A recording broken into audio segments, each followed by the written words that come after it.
Good morning everyone, কেমন আছো সবাই? আশা করছি সবাই খুব ভালো আছো, আর আমিও খুব ভালো আছি। ইউনিক শিল্পীস ব্লগে তোমাদের সবাইকে স্বাগত। তো চলে আসলাম আজকে আবার একটা নতুন ব্লগ নিয়ে। তো দেখো, সকালবেলায় ছাদে চলে এসেছি, গাছগুলোতে একটু জল দিয়ে নিচ্ছি, 3-4 দিন জল দেওয়া হয় না।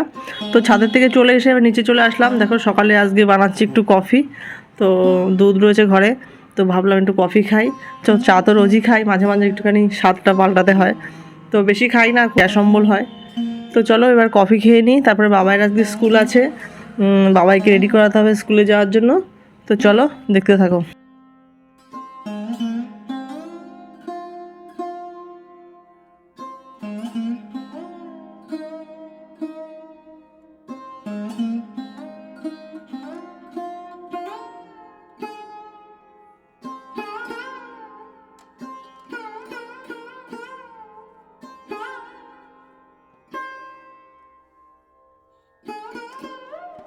তো আটা মাখিয়ে নিয়েছি, আমরা রুটি খাবো, আর বাবাইয়ের জন্য একটু এই যে রুটি বাটার দিয়ে করে দিচ্ছি, তরকারি দিয়ে খাবে না, তো বাটার আর চিনি মাখিয়ে দিয়েছি, বাবাইকে এটা খাইয়ে দেবো। তো দেখো, বাবাই স্কুলে যাওয়ার জন্য রেডি হয়ে গেছে। তো বায়না করছে, বাবাইয়ের হেয়ার ব্যান্ড কোন বন্ধু নিয়ে নিয়েছে, ভেঙে দিয়েছে, তার জন্য। আচ্ছা, মেলা থেকে মতো হেয়ার ব্যান্ড কিনে দেবো, চলো। আচ্ছা দেখাও, চলো চলো চলো চলো।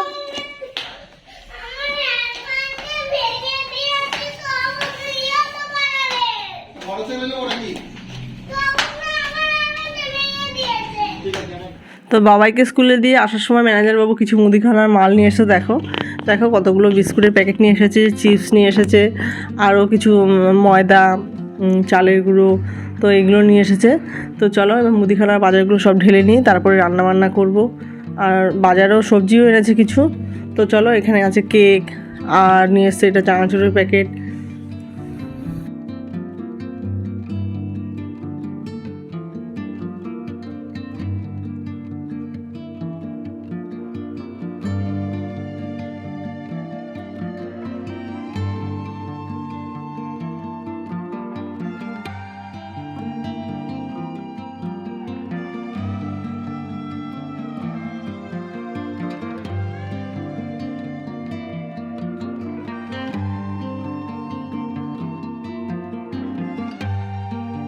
ফলের মধ্যে এনেছে দেখো আঙ্গুর ফল।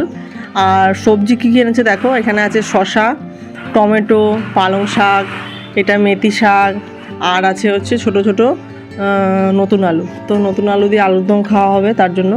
তো আজকে খাবো না, 2 দিন পরে খাবো। তো এগুলোই সবজি এনেছে। তো চলো এবার রান্নাবান্না করবো। সবাইকে স্কুলে দিয়ে চলে আসলাম রান্নাঘরে। তো দেখো, সকালে টিফিনের জন্য আটা মাখিয়ে নিয়েছি, এই রুটি করব। কালকের পালং শাক আছে ফ্রিজে, তো ওই পালং শাক দিয়ে রুটিটা খাবো। আর এখানে দেখো মেথি শাক, তো মেথি শাক এই আলু আর বেগুন দিয়ে করব। আর এই আলু আর এই ফুলকপি দিয়ে করব এই রুই মাছ। আর এখানে এনেছে চিংড়ি মাছ, এটা রেখে দেবো ফ্রিজে। তো এগুলোই রান্না করব, আর বেশি কিছু রান্না করব না। তো চলো এবার রান্নাবান্না করে নিই, তারপরে পরে আসছি। রুটি করে আগে এই যে টিফিনটা নিয়ে বসে পড়লাম, রুটি আর পালং শাক। তো আগে খেয়ে নিই, তারপর রান্নাবান্না করব। তো চলো খাওয়া দাওয়া করে নিই। টিফিন খেয়ে রান্নাঘরে চলে আসলাম। দেখো, মাছের ঝোলটা শুরু করে দিয়েছি, মাছ ভাজা হয়ে গেছে। আজকে মাছের ঝোলটা ফুলকপি আলু দিয়ে করছি। তো ফুলকপিটাকে আগে একটু সেদ্ধ করে নিয়েছি 3 মিনিটের জন্য। তো সেদ্ধ করে নিয়ে তারপর ভেজে নিলাম। আর মশলার মধ্যে দিয়েছি জিরে, আদা, আর একটা টমেটো দিয়েছি, জিরে ফোড়ন দিয়েছি। তো এবার দিয়ে কষিয়ে নিলাম, আলু দিয়েছি, আর ফুলকপি দিয়ে রুই মাছের ঝোল বেশ ভালো লাগে, বাবাইও খুব ভালো খায়। তো কষিয়ে নিয়ে এবার জল দিয়ে দেবো।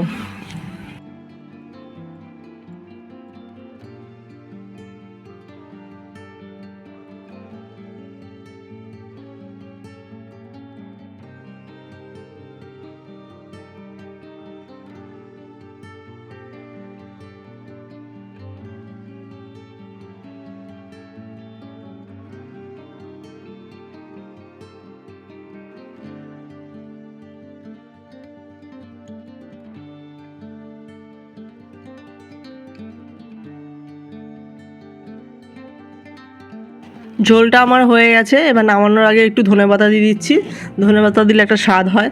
তো চলো, মাছের ঝোলটা আমার পুরো কমপ্লিট।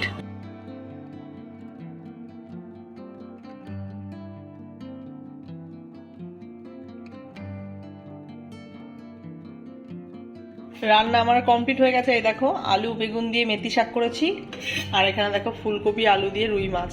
তো এবার চলো স্নান টান করবো, বাবাইকে স্নান করাবো, তারপরে পরে আসছি।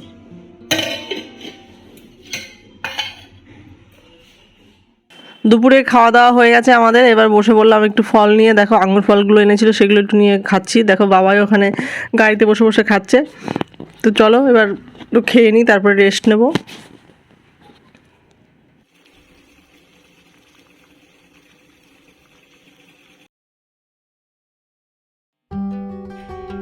তো গুড ইভিনিং বন্ধুরা, এই যে দেখো সন্ধ্যে চা নিয়ে বসে পড়েছি।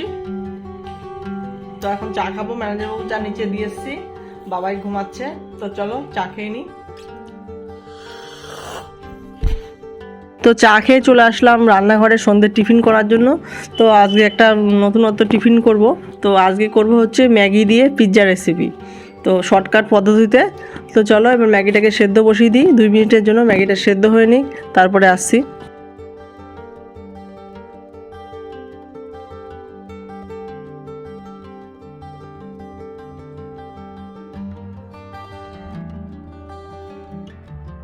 দেখো ম্যাগিটা সেদ্ধ হয়ে গেছে, এবার ম্যাগিটাকে জল ঝরিয়ে নেব।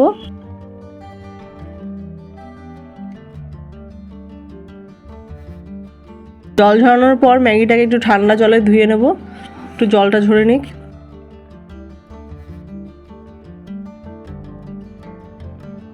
তারপরে একটি বাটিতে ম্যাগিটা ঢেলে দিচ্ছি। এইবার এর মধ্যে একে একে সব মশলাপাতি দিয়ে দেবো। তো ম্যাগির মধ্যে দিয়ে দিচ্ছি ডিম, আমি 2খানা ডিম দিচ্ছি, একটা ডিম দিলেও হবে। আর দিয়ে দিচ্ছি পরিমাণ মতো নুন, আর যে ম্যাগির মশলাটা আছে প্যাকেটের, সেই মশলাটা এর মধ্যে দিয়ে দেবো। আর এর মধ্যে দিয়ে দেবো পেঁয়াজ কুচি, 2খানা মিডিয়াম সাইজের পেঁয়াজ কেটে নিয়েছি, সেই পেঁয়াজ কুচি আমি দিয়ে দেবো। আর দিয়ে দিচ্ছি সামান্য গোলমরিচ গুঁড়ো, আর দিয়ে দেবো কটা লঙ্কা কুচি। তো এগুলো সব কিছু দিয়ে আমি পুরো ম্যাগিটাকে মাখিয়ে নেবো।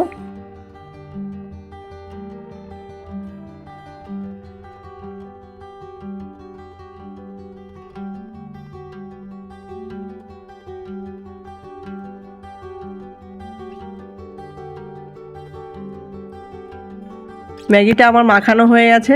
এবার একটু ফ্রাই প্যানে আমি একটু কিছুটা তেল দিয়ে দিচ্ছি, 1 চামচ মতো তেল দিলাম। তো তেলটা ভালো করে একটু গরম হয়ে এলে তারপরে যে ম্যাগিটা আমি মাখিয়ে রেখেছি, তো সেই ম্যাগিটা আমি এর মধ্যে দিয়ে দেবো। তো তেলটা দেখো গরম হয়ে গেছে, এবার ম্যাগিগুলো আমি সব এর মধ্যে ছেড়ে দিচ্ছি। তো ম্যাগিগুলোকে আমি পুরো ছড়িয়ে দেবো, পুরোটা ফ্রাই প্যান জুড়ে ছড়িয়ে পাতলা করে নেব।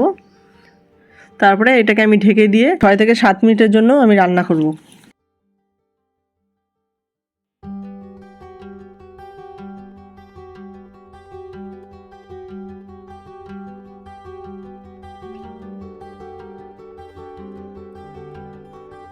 তো 6-7 মিনিট পর ম্যাগিটাকে আমি উল্টে দেবো।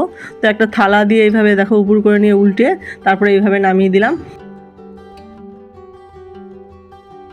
উল্টে দেওয়ার পর এর মধ্যে আমি একে একে সব যে কেটে রেখেছিলাম পেঁয়াজ, ক্যাপসিকাম আর টমেটো এর মধ্যে সাজিয়ে দেবো। তো এই ম্যাগি পিৎজার মধ্যে এখানে সস দেওয়া দরকার ছিল, আমি সস দিতে ভুলে গেছি, পরে আমি দিয়ে খেয়েছি। তো এটা আমার ভুল হয়ে গেছে। তো প্রথমবারের জন্য বানাচ্ছি, তো সসটা আমি দিতে ভুলে গেছি। সস না দিয়ে আমি এই স্যালাডগুলো দিয়ে দিয়েছি। যাই হোক, আর একটুখানি দিয়ে দিলাম চিলি ফ্লেক্স, আর ওপর দিয়ে দিয়ে দিচ্ছি চিজ। চিজ যত বেশি দেবে তত ভালো হবে খেতে। তো আর পিৎজার মধ্যে তো চিজ দিতেই হয়, না দিলে ভালো লাগে না। তো এটা দিয়ে আমি এবারকে ঢেকে রাখবো 7 থেকে 8 মিনিটের জন্য, তাহলে আমার রেডি ম্যাগি পিৎজা। তো সস ছাড়াই আমি করেছি ম্যাগি পিৎজাটা। তো তোমরা যখন বাড়িতে করবে সস দিয়ে অবশ্যই দিয়ে নেবে। সস দেওয়ার পর এই স্যালাড, তারপরে এই চিজ, এগুলো সব দেবে। আগে সসটা মাখিয়ে নিতে হবে পিৎজার এই ম্যাগিটার গায়ে।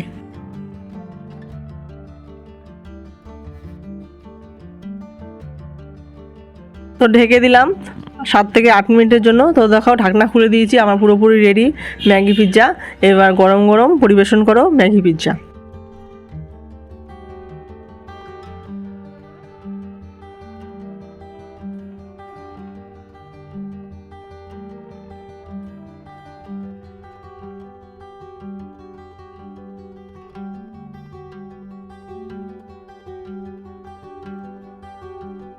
তো রেডি হয়ে গেছে ম্যাগি পিৎজা, এবার আমরা সবাই খেয়ে নেব।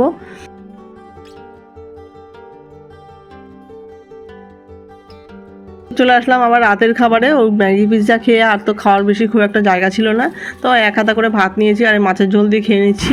তো চলো আজকে ভিডিওটা এখানেই শেষ করছি। ভিডিওটা যদি ভালো লেগে থাকে please like comment share and subscribe করতে ভুলবে না। তো চলো, গুড নাইট।